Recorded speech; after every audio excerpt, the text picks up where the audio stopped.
Eh bien, on va en parler des droits de l'homme en Arabie Saoudite, des violations des droits de l'homme avec toi, Sarah, pour illustrer les terribles inégalités qui existent entre les hommes et les femmes. Tu as pu récupérer une interview très rare de 2 des 4 filles du roi Abdallah, décédées le 23 janvier dernier, c'est ça? Ouais, c'est une interview de la journaliste britannique Fatima Manji qui a été diffusée sur la chaîne anglaise Channel 4.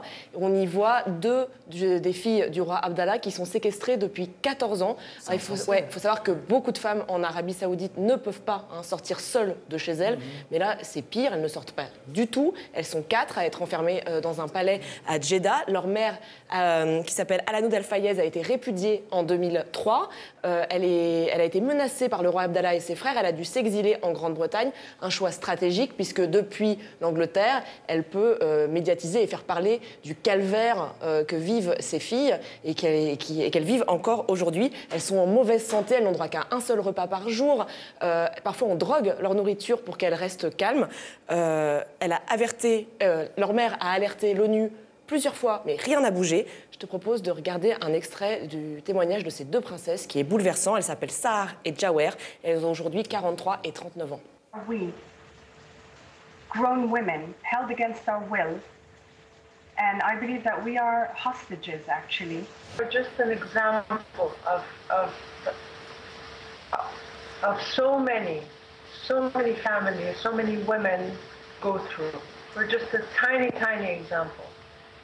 If he does that to his own children, how do you think the rest of the country is?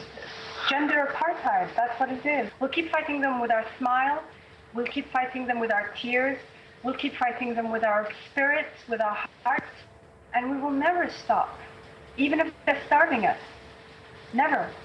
Dans quelles conditions ont été réalisées ces interviews, Sarah? Alors, elle a été réalisée par Skype, parce que la seule ouverture qu'elles ont sur le monde, en tout cas qu'elles avaient, c'était une connexion Internet. C'est comme ça qu'elles ont pu alerter les médias britanniques et les médias arabes sur leurs conditions d'otages, comme elles le disent. Hein.